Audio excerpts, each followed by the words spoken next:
기도 올리겠습니다. 거룩하신 아버지 하나님, 이 새벽에도 저희들을 단잠을 깨우셔서 아버지 앞에 나와서 머리 숙여 기도할 수 있는 귀한 은총 허락하심에 감사함을 드립니다. 하나님의 말씀을 깊이 상고하며 그 말씀을 묵상할 때에 귀한 하나님의 음성을 듣게 하시고 들었던 그 말씀 부여잡고 오늘 하루의 삶도 세상 가운데서 이기는 자의 신앙으로 살아드려서 주님의 마음을 기쁘시게 할 수 있는 저희들 될 수 있도록 인도하여 주옵소서. 거룩하신 예수님의 이름으로 기도하옵나이다. 아멘.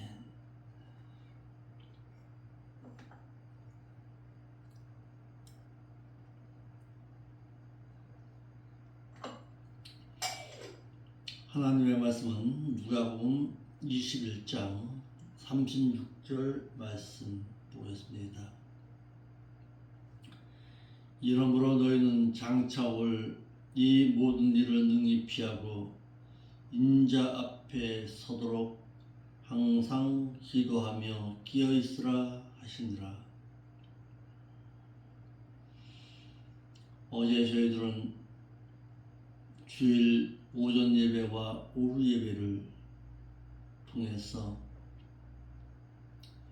주인을 기다리는 노예된 자의 삶의 신앙은 어떠해야 함을 말씀드렸습니다. 다시 말해서 주님의 공중 강림이 가까움을 깨닫고 살아가는 주의 종된 자들, 바로 성도된 자들은 어떤 삶의 신앙으로 살아야 되는가라는 부분입니다. 오늘은 주님의 공중 강림을 기다리는 자는 인자 앞에 서도록 힘써야 한다는 것입니다.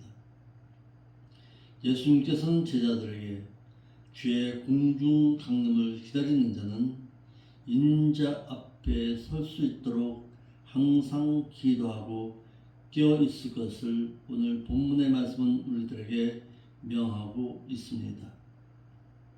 본문의 말씀을 다시 의역해서 읽어드리겠습니다. 이러므로 너희는 깨어 있으라. 그리고 항상 기도하라. 그리하여야만 이 모든 일들에서 자신을 지킬 수가 있어서 인자 앞에 서기에 합당한 자로 여김을 받을 것이기 때문이니라 라고 되어 있습니다. 예수님께서는 덫과 같이 닥치는 일을 피할 수 있도록 계속해서 깨어있는 자가 되라고 말씀하십니다. 주님께서는 제자들에게 이러므로 장차 덫과 같이 예고 없이 닥치게 될 이 모든 일을 피할 수 있도록 계속해서 깨어있으라고 말하고 있습니다. 깨어있으라 이 말은 정신을 차려서 잠을 자지 아니할 자세로서 경계하고 있으라는 뜻으로 이인복수 현재 능동태 명령형으로서 너는 계속해서 영적인 잠자질 아니하는 자의 신앙 가운데서 계속해서 깨어 있으라는 명령형입니다. 문자적인 뜻으로서는 생리적인 잠을 자지 말라는 뜻이 아니라 너는 영적인 무감각 가운데서 죽은 상태로 있지 말라는 뜻입니다.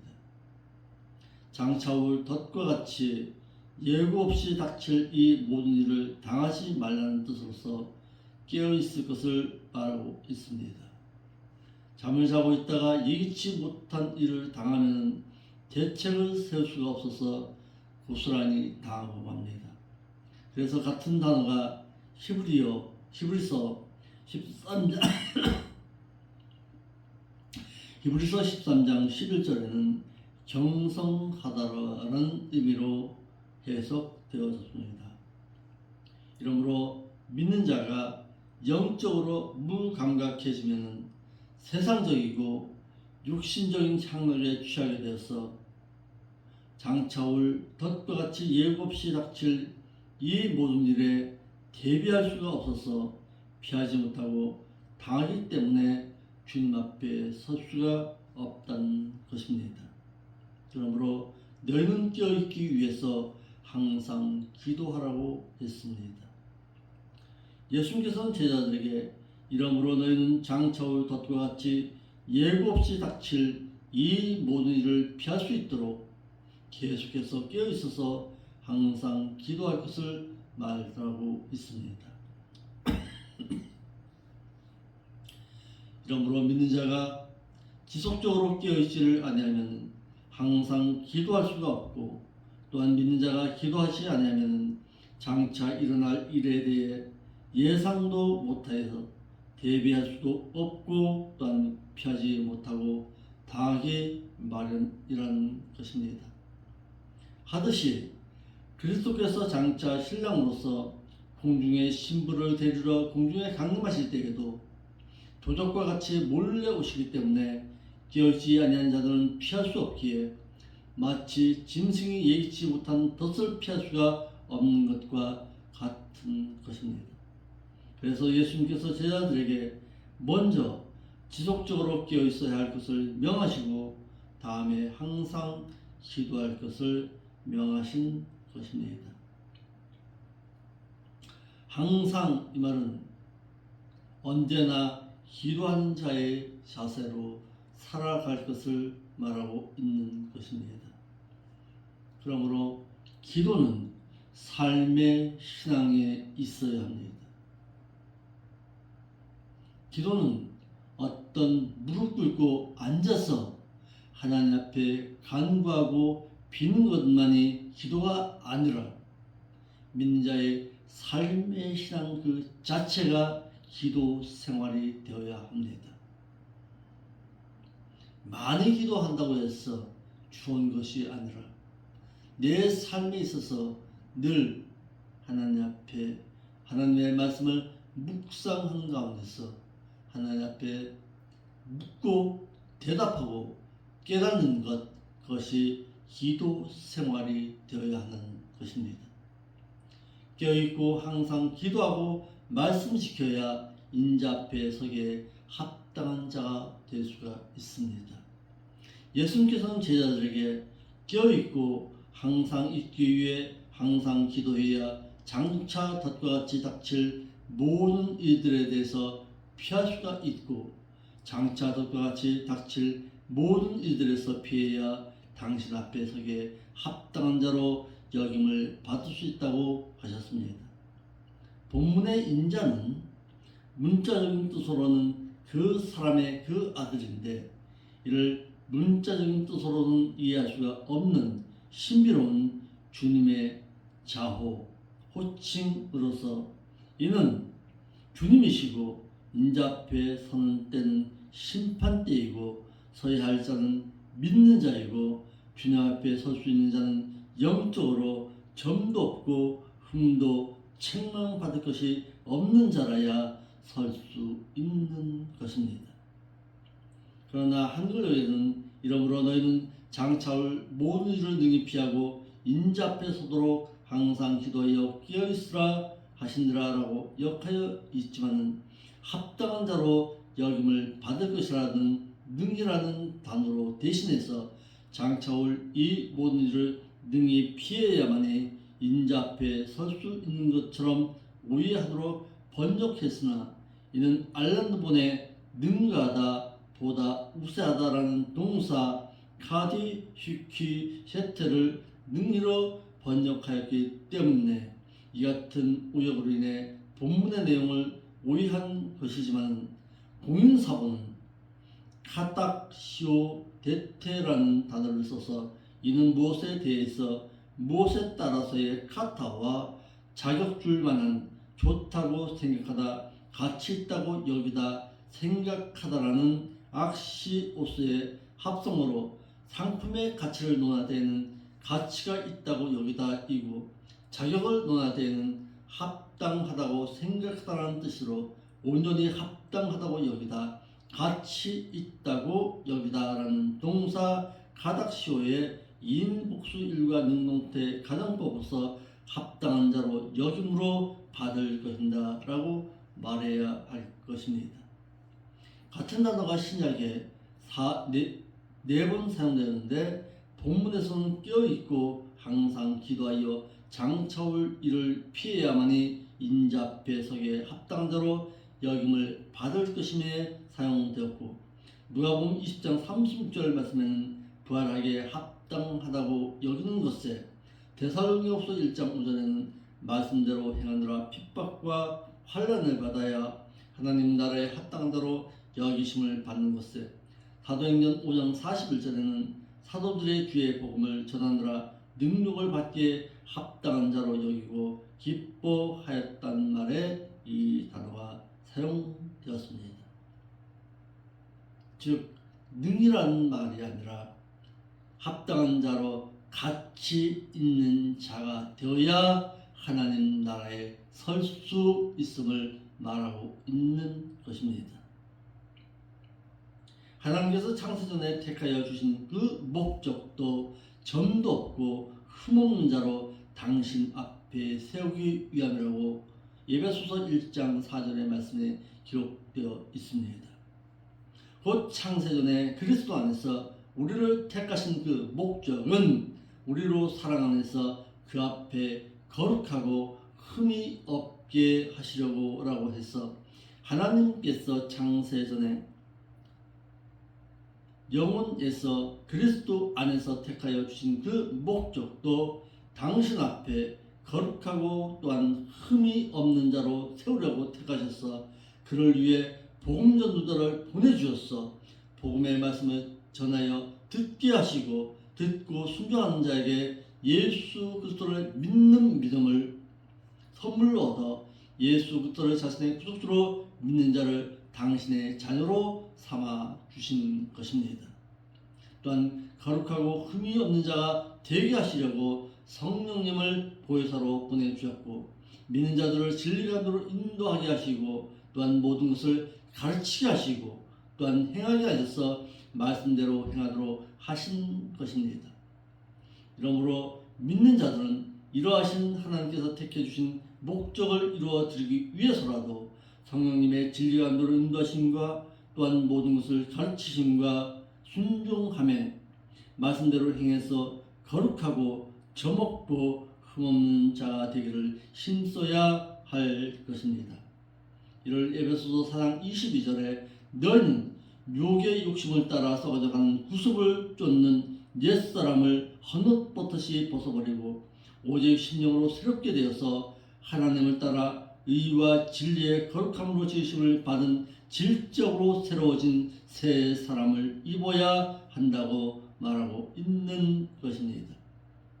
또한 그리스도께서 십자가에서 대속의 죽음을 죽어주신 그 목적도 흠없고 점없는 자로 우리를 하나님 앞에 세우기 위함이 그 목적이었습니다. 이를 골로새서 1장 22절 말씀에 이제는 그 예수 그리스도의 육체의 죽으심으로 말미암아 하나님과 화목케 하사 너희를 거룩하고 흠없고 책망할 것이 없는 자로 그 심판대 앞에 세우려고 하셨으니 라고 했어. 하나님께서 창세전에 택해 주신 그 목적과 같이 십자가에서 피 흘려 생명 버려서 대속의 죽음을 죽어 주었어.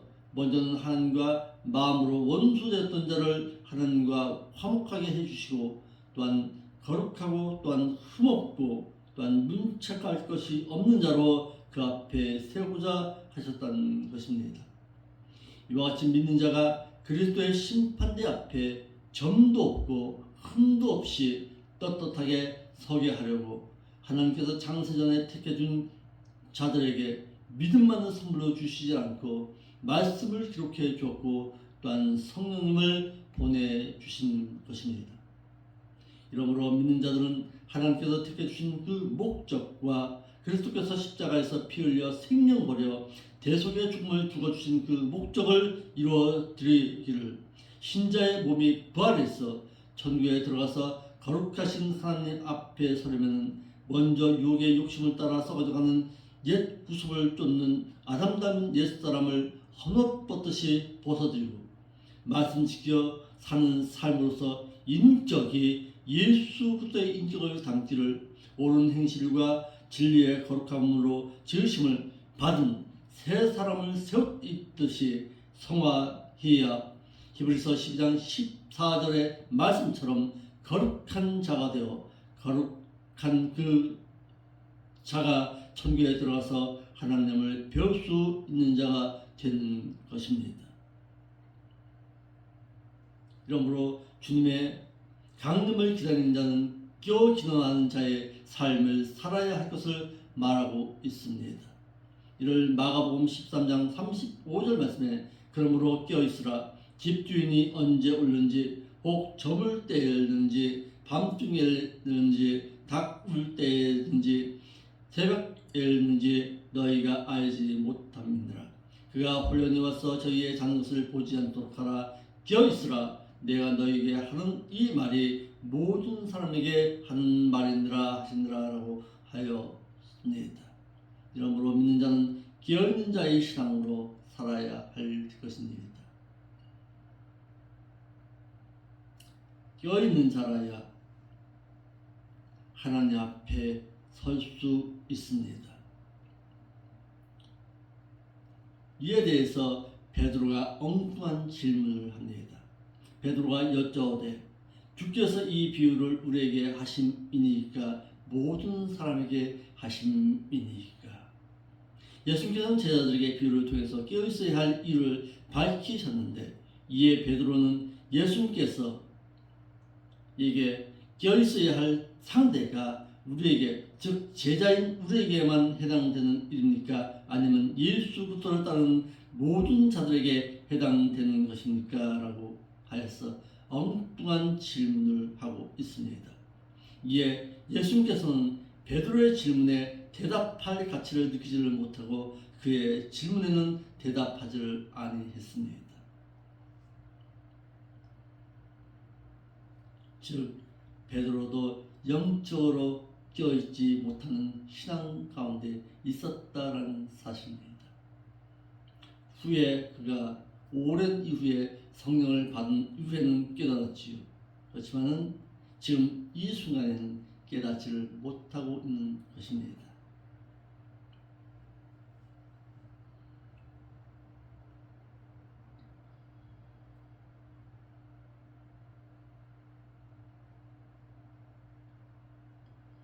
이에 대해서 마가복음에서는 또다시 말하지요. 깨어있으라 내가 너희에게 하는 이 말이 모든 사람에게 모든 믿고 따르는 자들에게 한 말이니라 라는 말로 결론을 내리고 있습니다. 깨어있는 자의 신앙으로 살아갑시다. 오늘도 늘 주의 말씀 가운데서 거하여 살아가는 여러분들의 신앙이 되시길 바랍니다. 기도하겠습니다. 거룩하신 아버지 하나님 참 감사함을 드립니다. 주님 앞에 서기 위해서는 깨어있는 자가 되어서 늘 기도하는 가운데서 있어야 함을 말하고 있는 것을 우리가 배웠습니다. 오늘 하루의 삶도 이와 같은 삶을 살아갈 때에 주의 성령께서 도우시고 인도하여 주옵소서. 거룩하신 예수님의 이름으로 기도하옵나이다.